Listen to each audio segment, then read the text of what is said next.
Students, हम पढ़ रहे हैं सर्वनाम। सर्वनाम आप पहले भी पढ़े हुए होंगे, आपको इसकी परिभाषा भी याद होगी, फिर भी हम लोग कई बार भूल जाते हैं, कुछ गलतियां रह जाती हैं। एक बार फिर से देख लेते हैं सर्वनाम की परिभाषा। ये देखिएगा, बहुत ही सीधी और सरल परिभाषाएं लेकर के मैं आया हूँ, जिसमें आपको आसानी से याद हो जाएगा, याद रखने में कठिनाई नहीं होगी, साथ ही साथ में आपको ये समझ में भी आ जाएगी। संज्ञा के स्थान पर आने वाले शब्दों को सर्वनाम कहते हैं। बिल्कुल सरल है। यदि दूसरे शब्दों में समझे तो सर्वनाम उस विकारी शब्द को कहते हैं जो पूर्व पर संबंध से किसी भी संज्ञा के बदले आता है। अर्थात ऐसा शब्द जो संज्ञा के स्थान पर आता होगा वो विकारी भी होगा। विकारी और अविकारी ये शब्द उनमें बदलाव के आधार पर जो है दो प्रकारों में बांटे गए हैं, ऐसा आप लोग जानते होंगे। यदि नहीं जानते होंगे तो किसी दिन इसके संदर्भ में भी एक वीडियो बना के आपको दिया जाएगा। इसको और भी सरल शब्दों में समझें कि सर्वनाम क्या है, तो सरल शब्दों में यानी सर्वनाम सबके लिए नाम, ये आपको याद रखना है। ऐसा नाम, ऐसा शब्द जो किसी भी संज्ञा के स्थान, कोई एक ही शब्द होगा और वो किसी भी संज्ञा के लिए प्रयुक्त हो सकता है, इसीलिए सर्वनाम यानी सबके लिए नाम। आगे बढ़ते हैं। मैं, तू, वह, आप, कोई, यह, ये, वे, हम, तुम, कुछ, कौन, क्या, जो, सो, उसका आदि सभी सर्वनाम शब्द हैं। उदाहरण के लिए सुभाष एक विद्यार्थी है। इसमें आप जरा ध्यान से देखिएगा, आपको सर्वनाम समझ आ जाएंगे।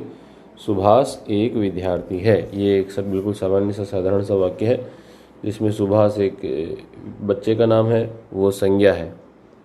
फिर उसके आगे देखिए, वह रोज स्कूल जाता है, तो यहाँ पर ये जो वह शब्द है ये सुभाष के लिए काम में लिया गया है। तो सुभाष संज्ञा था क्योंकि एक व्यक्ति का नाम है, और उसके स्थान पर हमने वह काम में ले लिया है, तो ये वह क्या हो गया भाई, सर्वनाम हो गया।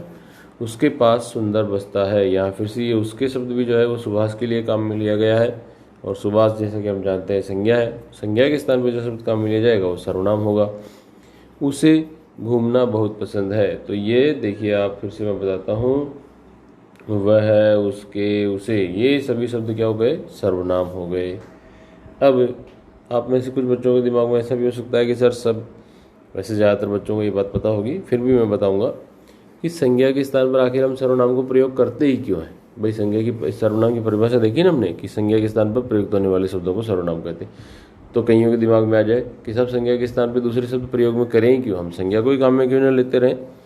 तो भाई संज्ञा शब्द यदि बार बार किसी वाक्य में किन्हीं वाक्यों में आ रहा होगा तो फिर वहाँ पर वो देखने में और व्यवहारिक तरीके से व्याकरणिक दृष्टि से शुद्ध नहीं होता है, उसको ठीक नहीं माना जाता, और इसीलिए वहाँ पर परिस्थितियों के अनुसार अलग अलग तरीके के सर्वनाम प्रयोग में लिए जा सकते हैं। जैसे मान लीजिए इसी उदाहरण में देख लें हम, यहाँ पर ऐसा लिखा हुआ होता, सुभाष एक विद्यार्थी है, सुभाष रोज स्कूल जाता है, सुभाष के पास सुंदर बस्ता है, सुभाष को घूमना बहुत पसंद है। तो ये बार बार सुभाष सुभाष सुभाष जो आता, तो उससे ये वाक्य जो है इसमें वैसी सौंदर्य वाली व्यवहारिकता वाली बात नहीं रहती, और ये ऐसा लगता है कि किसी बहुत ही छोटे स्तर का बच्चा लिख रहा होगा। आपने देखा होगा बचपन में आप लोग गाय का निबंध लिखते थे, दस लिखते थे, गाय के 4 सींग, 2 सींग होते हैं, गाय के 4 पैर होते हैं, गाय के 2 आँख होती है, गाय के 2 कान होते हैं, ऐसा बार बार गाय गाय लिखते थे। छोटे बच्चे इस तरह से लिखते हैं, जब बड़े हो जाएं तो बार बार संज्ञा को दोहराना न पड़े, उसको रिपीट ना करना पड़े, इसीलिए संज्ञा के स्थान पर सर्वनाम का प्रयोग किया जाता है। आगे बढ़ेंगे हम लोग। सर्वनाम के भेद आपको दिखाई दे रहे होंगे। सर्वनाम के 6 भेद है भाई, बिल्कुल सरल है। पुरुषवाचक, निश्चयवाचक, अनिश्चयवाचक, संबंधवाचक, प्रश्नवाचक और निजवाचक। आपको याद भी करवा देता हूँ मैं। देखिएगा, पुरुष निश्चय और अनिश्चय के संबंध में प्रश्न निज से पूछता है। दोबारा सुनिएगा, पुरुष निश्चय और अनिश्चय के संबंध में प्रश्न निज से पूछता है। निज मतलब आप स्वयं। तो पुरुष जो है वो निश्चय और अनिश्चय के संबंध में प्रश्न पूछता है निज से ही, अर्थात वो किसी चीज को लेकर के निश्चित नहीं है, सुनिश्चित नहीं है, वो निश्चय नहीं कर पा रहा है कि क्या करना चाहिए और क्या नहीं करना चाहिए, इसीलिए वो प्रश्न पूछ रहा है। उम्मीद करता हूँ कि आपको ये 6 भेद जो है वो याद हो जाएंगे मैंने जो तरीका बताया उससे। अब सबसे पहले हम देखेंगे पुरुषवाचक सर्वनाम। जिन सर्वनाम शब्दों से व्यक्ति का बोध होता है, ध्यान देना किसका बोध होता है भाई, व्यक्ति का बोध होता है, उन्हें पुरुषवाचक सर्वनाम कहते हैं। व्यक्ति पुरुष दोनों एक ही प्रकार के शब्द हैं। दूसरे शब्दों में बोलने वाले, सुनने वाले तथा जिसके विषय में बात हो रही है उनके लिए प्रयोग किए जाने वाले सर्वनाम पुरुषवाचक। बोलने वाला जो बोल रहा है, सुनने वाला जो सामने खड़ा हुआ, और थर्ड पर्सन जो कहीं और होगा, जिसके बारे में विषय में बात हो सकता है कहीं और हो या हमारे साथ में ही हो, जिसके विषय में बात हो रही है। जैसे मैं बोल रहा हूँ, मैं हो गया एक प्रकार का पुरुष, आप मेरी बात सुनेंगे, आप हो गए दूसरे प्रकार के पुरुष, और हम किसी और के बारे में, मान लीजिए महात्मा गांधी के बारे में बात कर रहे हैं, तो वो तीसरे प्रकार का हो गया। तो इस प्रकार से जो पुरुष होते हैं वो बोलने वाले, सुनने वाले और जिसके विषय में बात होती है वो होते हैं, उनके लिए प्रयोग किए जाने वाले सर्वनाम पुरुषवाचक सर्वनाम कहलाते हैं। इनके 3 भेद किए गए हैं, उत्तम पुरुष, मध्यम पुरुष और अन्य पुरुष। उत्तम पुरुष जो होता है वो बोलने वाला होता है, मध्यम पुरुष सुनने वाला होता है, और अन्य पुरुष जिसके बारे में बात की जा रही होती है। तो उम्मीद करता हूँ कि आप लोग समझ गए होंगे। यदि ना समझे तो वीडियो को फिर से चला सकते हैं। उत्तम पुरुष सबसे पहले देख लेते हैं। जिन सर्वनाम का प्रयोग बोलने वाला अपने लिए करता है, स्वयं के लिए है, अपने लिए करता है, उन्हें उत्तम पुरुष कहते हैं। मैं, हमारा, हम, मुझको, हमारी, मैंने, मेरा, मुझे, ये सभी उत्तम पुरुषों के उदाहरण। मैं स्कूल जाऊंगा, हम मतदान नहीं करेंगे। ये कविता मैंने लिखी है। बारिश में हमारी पुस्तकें भीग गई, मैंने उसे धोखा नहीं दिया। तो आप देख रहे हैं सभी शब्दों में जो बोलने वाला है वो स्वयं के बारे में ही कह रहा है। तो इस प्रकार से जिसमें बोलने वाला अपने लिए, स्वयं के लिए सर्वनामों का प्रयोग करता है, वहाँ पर वो सभी प्रकार के सर्वनाम उत्तम पुरुषवाचक कहलाते हैं। आगे बढ़ेंगे हम लोग। दूसरा है मध्यम पुरुष। मध्यम पुरुष में आपको याद होगा, जिसके बारे में जो सुन रहा होगा उसके लिए जिन सर्वनामों का प्रयोग सुनने वाले के लिए किया जाता है उन्हें मध्यम पुरुष कहते हैं। जैसे तू, तुम, तुम्हें, आप, तुम्हारा, तुमने, आपने आदि। तुमने गृह कार्य नहीं किया, तुम सो जाओ, तुम्हारे पिताजी क्या काम करते हैं, तू घर देर से क्यों पहुंचा, तुमसे कुछ काम है। तो इस प्रकार के ये सभी शब्द जो है वो बोलने वाला किसी और से कह रहा है, जो कि सुन रहा होगा, स्वयं के बारे में नहीं कर रहा है। यदि स्वयं के बारे में कह रहा होता तो फिर वहाँ पर उत्तम पुरुष होता, लेकिन ये किसी और के लिए कह रहा है, दूसरे के लिए कह रहा है, और वो सुनने वाले की बात हो रही है। तो सुनने वाले की जहाँ पर बात हो, जहाँ पर सुनने वाले के लिए सर्वनाम का प्रयोग किया जाए, वहाँ पर मध्यम पुरुष होता है। आगे देखिएगा, अन्य पुरुष। जिन सर्वनाम शब्दों का प्रयोग किसी अन्य व्यक्ति के लिए किया जाता है उन्हें अन्य पुरुष कहते हैं। जैसे वे, यह, वह, इनका, इन्हें, उसे, उन्होंने, इनसे, उनसे आदि।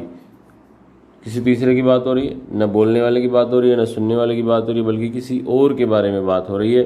तो देखते हैं उदाहरण। वे मैच नहीं खेलेंगे, तो वे कोई और व्यक्ति हैं जिनके बारे में बात हो रही है। उन्होंने कमर कस ली है, वह कल विद्यालय नहीं आया था, उसे कुछ मत कहना, उन्हें रोको मत, जाने दो। तो इस प्रकार से आप देख रहे हैं कि यहाँ पर जितने भी सर्वनाम शब्द काम में लिए गए हैं वो न तो बोलने वाले के लिए और न ही सुनने वाले के लिए, बल्कि किसी और ही व्यक्ति के लिए है।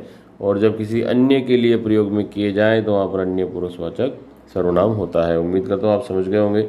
आगे बढ़ते हैं हम लोग दूसरे सर्वनाम की तरफ, जो है निश्चयवाचक सर्वनाम। नाम से आपको समझ में आ रहा होगा, किसी चीज़ की सुनिश्चितता या निश्चितता कही जाती है। सर्वनाम किस रूप से हमें किसी बात या वस्तु का निश्चय रूप से बोध होता है उसे निश्चयवाचक सर्वनाम कहते हैं। सरल शब्दों में जो सर्वनाम निश्चय पूर्वक किसी वस्तु या व्यक्ति का बोध कराए उसे निश्चयवाचक सर्वनाम कहते हैं। जैसे यह, वह, ये, वे आदि।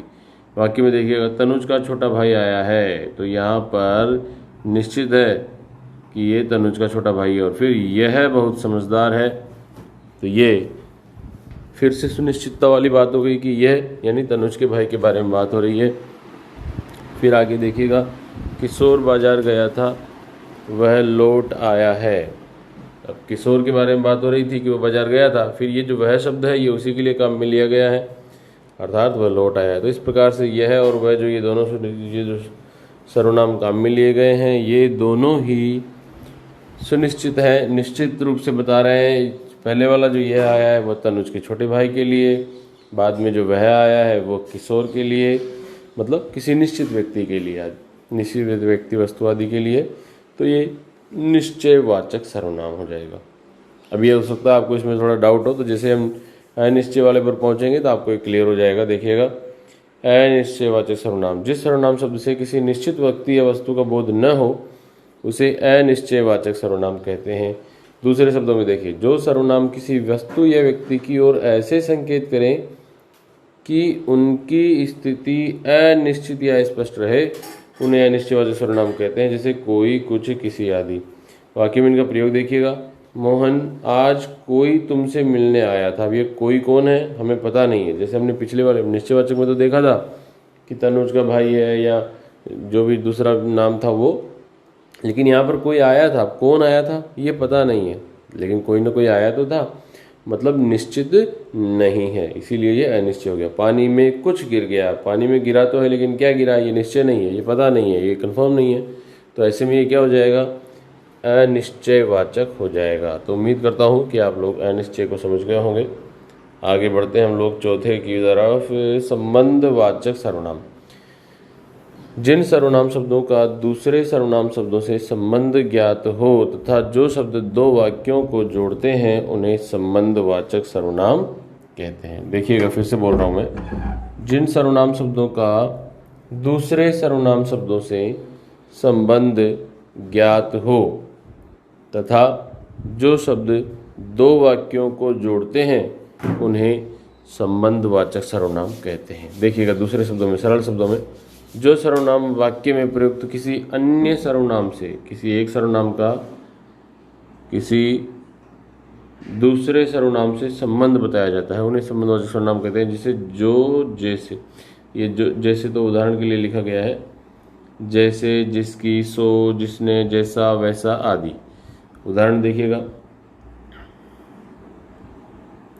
वाक्य में इनका प्रयोग देखिए, जैसा करोगे वैसा भरोगे। तो ये जैसा और वैसा, ये दोनों जो है, दोनों ही सर्वनाम है और दोनों ही आपस में संबंध बता रहे हैं किसका, करने और भरने का, अर्थात कार्य और उससे मिलने वाले फल का।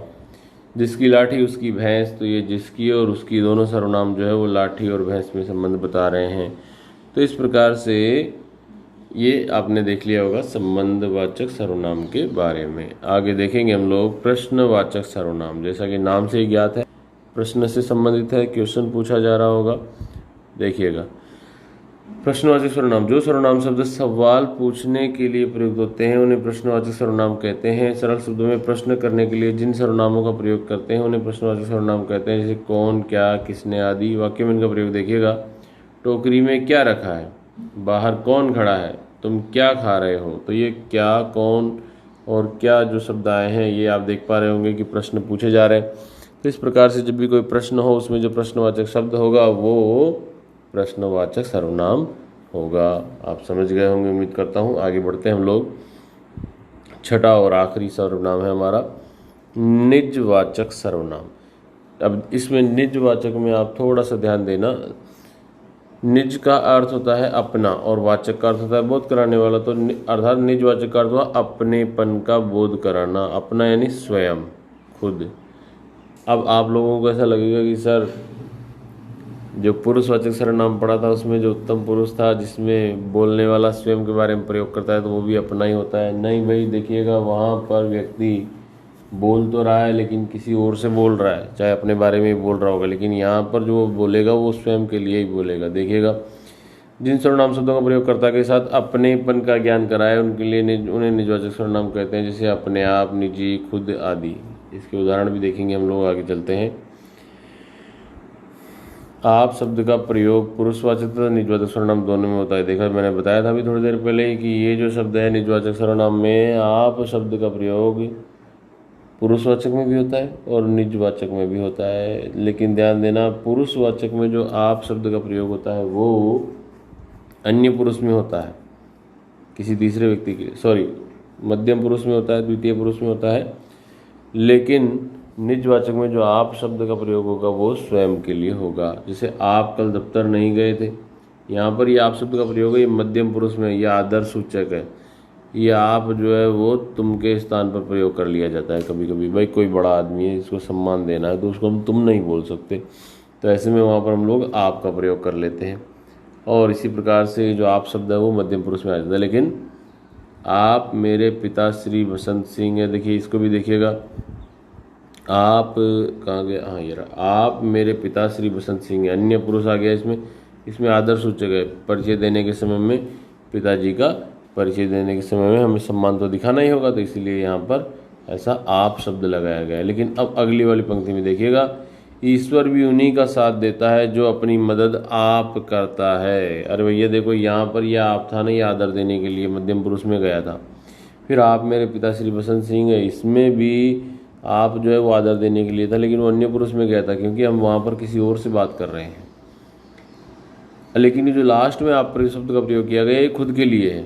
ईश्वर भी उन्हीं के साथ देता है जो अपनी मदद आप करता है। आप मतलब स्वयं, खुद, निज। तो इसीलिए यहाँ पर निजवाचक सर्वनाम हो जाएगा। तो उम्मीद करता हूँ कि आप लोग समझ गए होंगे कि आप शब्द, सिर्फ आप शब्द देख करके ये तय नहीं कर लेना है कि यहाँ पर कौन सा सर्वनाम, बल्कि पूरा वाक्य देखना होगा कि वो आप जो है किस परिस्थिति में वहाँ प्रयोग में लिया गया है। यदि वो आदर देने के लिए प्रयोग में लिया गया है तो फिर हमें देखना होगा कि वो कौन से पुरुष में आएगा, और यदि स्वयं के लिए ही काम में लिया गया है तो फिर वो निजवाचक हो ही जाएगा, इसमें कोई समस्या नहीं है। निजवाचक सर्वनाम का रूप आप है, लेकिन पुरुषवाचक के अन्य पुरुष वाले आप से इसका प्रयोग बिल्कुल अलग है। ये कर्ता का बोधक है पर स्वयं कर्ता का काम नहीं करता है, जबकि पुरुषवाचक आप बहुवचन में आदर के लिए प्रयुक्त होता है। जैसे आप मेरे सिर आंखों पर है, आप क्या राय देते हैं। किंतु निजवाचक आप एक ही तरह दोनों वचनों में आता है और तीनों पुरुषों में इसका प्रयोग किया जाता है। आगे बढ़ते हैं हम। ये एक खाली स्लाइड है, इस पर मैं आपको ज़रा समझा दूँ कि भैया सर्वनाम कितने प्रकार के हैं, ताकि आपको याद रहे। भूल गए होंगे ना आप अब तक तो सर्वनाम 6 प्रकार के होते हैं, 1 2 3 4 5 और ये 6। सबसे पहला होता है भैया पुरुष, फिर दूसरा होता है निश्चय, फिर अनिश्चय, फिर संबंध, फिर हो जाएगा प्रश्न, ये प्रश्न, और फिर निज, ये निज। अब आपको ज़रा याद रखना है। कैसे याद रखना है देखिएगा, मैंने थोड़ी देर पहले बताया था, फिर से बता रहा हूँ ट्रिक याद करने की। बच्चे अक्सर भूल जाते हैं कि सर्वनाम के 6 भेद होते हैं, लेकिन कौन कौन से होते हैं तो देखिएगा। पुरुष निश्चय और अनिश्चय के संबंध में प्रश्न करता है निज से। ये यदि याद रखेंगे तो आपको समझ आ जाएगा। तो प्यारे बच्चों, आज के लिए इतना ही था। Thank you very much.